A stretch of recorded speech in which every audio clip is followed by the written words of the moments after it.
చెప్పించడం 100% జరుగుతుంది. కానీ ఒకటే హెచ్చరిస్తున్నా, మీ ఎట్టి పరిస్థితుల్లో ఏది వదిలిపెట్టాం. అధికారులు కూడా హెచ్చరిస్తున్నా, చట్ట ప్రకారం మీరు చేయండి. మీరు చట్టాన్ని ఉల్లంఘించి మీ ఇష్ట ప్రకారం చేస్తే చట్ట ప్రకారంగా మిమ్మల్ని బోనెక్కిస్తాం, వదిలిపెట్టాం. ఈ రోజు నుంచి కూడా చెప్తున్నా, ఎన్నికల కమిషన్స్కి ఇవ్వాల్సిన ఇస్తాం.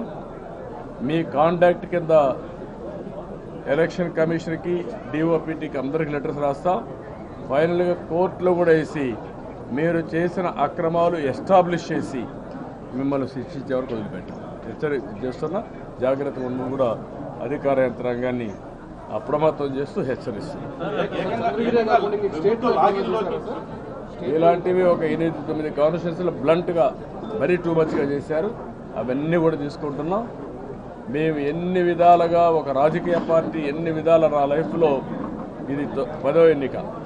బీ క్లియర్, ఇన్ని ఎన్నికల్లో ఎప్పుడు నేను చూడలేదు. అంత అవకతవకలు చేస్తున్నాను. మీరు నేను తొందరగా చేస్తాను.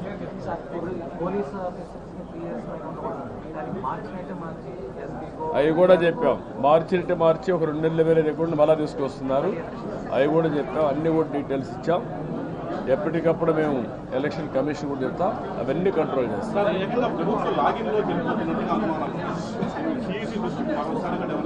ఒకసారి కాదు, అనునిత్యం ఆ పనే చేస్తాం. మీరు చెప్పినది కరెక్ట్.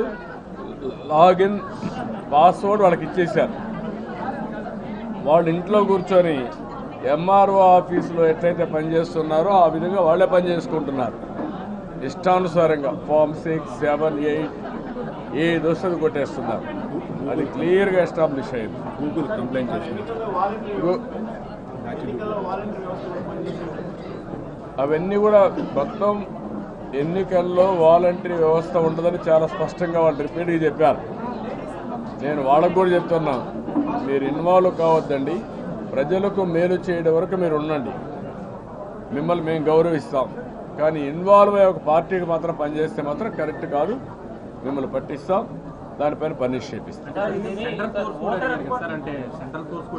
సెంట్రల్ ఎన్నికల కమిషన్ అయితే చాలా స్పష్టంగా చెప్పారు. మేము ఏ రాష్ట్రంలో కూడా ఇలాంటి కంప్లైంట్స్ వినలేదు. First time we're hearing. నేను ఒకటే చెప్పాను, తెలంగాణలో మీరు ఎలక్షన్స్ కండక్ట్ చేశారు, ఏమైనా కంప్లైంట్స్ వచ్చాయా? ఏమీ రాలేదు. అక్కడ ఎందుకు రాలేదు?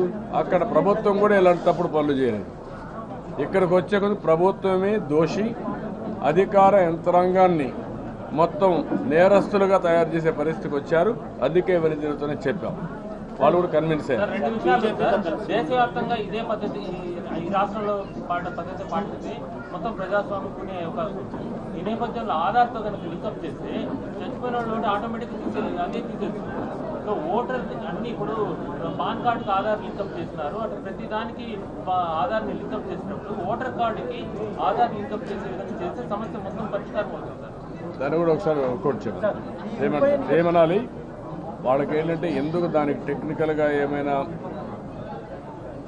ప్రైవసీ కింద ఏమైనా అడ్డం ఉందా? కోర్టు ఓకే చేశారు. అది ఐ విల్ టేక్ ఇట్.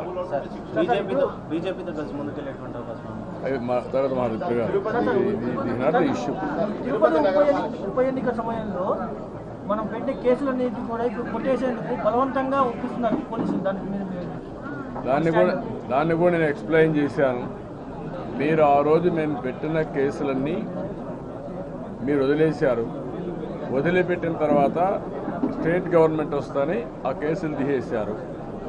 దానివల్ల వీళ్ళు లీనియంట్గా తీసుకొని మళ్ళా మేము ఇష్ట ప్రకారం చేస్తామని దుర్మార్గమైన ఆలోచనతో ముందుకు పోతారు చెప్పాం.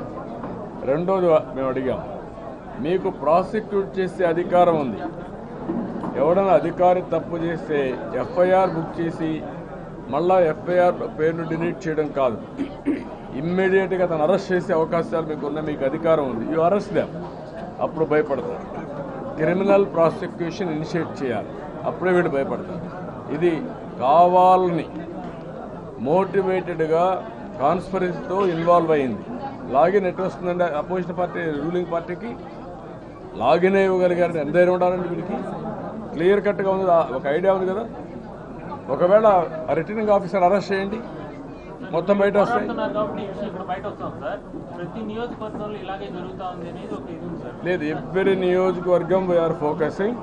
మా పార్టీ పై నుంచి బూత్ వరకు ఇదే పని చేస్తున్నాం, ఎక్కడా వదిలిపెట్టాం.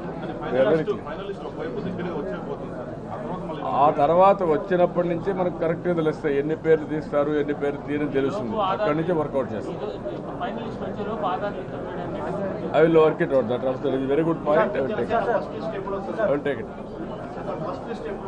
తొందరగా ఇస్తాం, అదేం మాకు పెద్ద ఇష్యూ కాదు. Will work it. సార్, దొంగ ఓట్లు పట్టుకున్నామని చెప్పేసి పోలీస్ స్టేషన్లో వాళ్ళని అప్పగించిన తర్వాత కూడా ఇప్పుడు మన కేసులు నమోదు చేసిన వాళ్ళ దగ్గరికి పోయి బలవంతంగా వాళ్ళ చేతులు విత్డ్రా చేస్తాం పోలీసులు. అదే నేనేమంటే పోలీసు వ్యవస్థ భ్రష్టు పట్టింది. దీనికి అన్నిటికీ మూల కారణం వాళ్లే. వాళ్ళు సరిగా వ్యవహరించుంటే ఈ రాష్ట్రంలో ఇంత దౌర్భాగ్యం వచ్చేది కాదు. చాలా నీచంగా ప్రవర్తించారు. ఇప్పుడిప్పుడు వాళ్ళు కూడా హార్ట్ బర్నింగ్ ఉంది, అది కూడా గుర్తుపెట్టుకోండి. ఎన్నికల కమిషన్ లీనియంట్గా ఉంటే వీళ్ళు ఆడాలనుకుంటున్నారు, వాళ్ళు గట్టిగా ఉంటే వీళ్ళు కూడా భయపడిపోతారు, కరెక్ట్గా చేస్తారు. నాకు ఆ నమ్మకం ఉంది.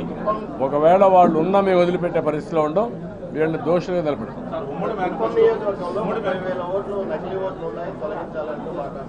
ఎక్కడ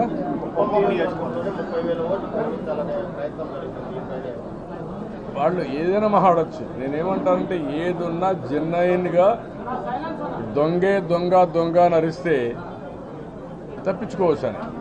ఆ దొంగ పొద్దులు వద్దు, నీతి మాలిన చర్యలు చేయొద్దండి. 24 గంటలు మాట్లాడుతూ ఉంటారు. నీకెందుకు సంబంధం? ఎన్నికల ఆఫీసర్లు చేయమని పని, దొంగ ఓట్లన్నీ తీయమనండి. నువ్వెవడు మాట్లాడడానికి? నువ్వు కూడా ఈ కంప్లైంట్ కావాలంటే. కానీ అట్లా కాకుండా ఈ రాష్ట్రంలో ఎవడైనా ఉద్యోగం కోసం చెన్నై పోయినా బెంగళూరు పోయినా అన్ని ఓట్లు తీసేయాలండి. ఎందుకంటే వాళ్ళు ఓట్లు లేని వాళ్ళకి పోయింది. ఇలాంటి తప్పుడు ప్రచారాలు, తప్పుడు ఆలోచనలు వద్దు. మాట్లాడుతున్నారు కుప్పంలో. ఇప్పుడు ఈయన గోనమాలు నేర్చుకోమనిపోయి కుప్పం నుంచి నేను పోటీ చేస్తాను. 8 ఎలక్షన్కే పోవాలి అక్కడికి. మీరు గుర్తుపెట్టుకోవాలి. మీకు జిల్లాలో మీకు తెలుసు, కంబైన్డ్ జిల్లాలో ఎప్పుడు నేను ఎన్నికలకు పోకపోయినా వాళ్లే చందాలు వేసుకుని వాళ్లే ఉండి పెట్టి కలెక్ట్ చేసి గెలిపించిన నియోజకవర్గం అది. రాష్ట్రంలో హైయెస్ట్ మెజారిటీ గెలిపించిన నియోజకవర్గాలు కుప్పం, చార్మినార్, సిద్దిపేట. హరీశ్వరరావుది చార్మినార్ ఎంఐఎంది, కుప్పం నాది. ఈ 3 ఎప్పుడు హైయెస్ట్ మెజారిటీ. నేను ఎప్పుడు ఎలక్షన్ క్యాంపెయిన్గా రాను అక్కడికి. అలాంటి నియోజకవర్గాన్ని ఈరోజు నేరాలు, ఘోరాలు, క్రిమినలైజేషను, అక్కడి నుంచి భయభ్రాంతులు చేయడం, లూటీలు చేయడం, మళ్ళా వచ్చి సిగ్గు ఎగ్గు లేకుండా మాట్లాడడం. నేను ఒకటే చెప్తున్నా, మీరు ఎన్ని మాట్లాడినా ఈరోజు సంక్రాంతి రోజు చెప్తున్నా, మీరు పిచ్చగా ఆడితే మాత్రం మీకు పుట్టుగతులు ఉండవు. ఆ విషయం మీరు గుర్తుపెట్టుకోవాలి. తమాషా అనుకోవద్దండి రాజకీయం అంటే. నేను ఈ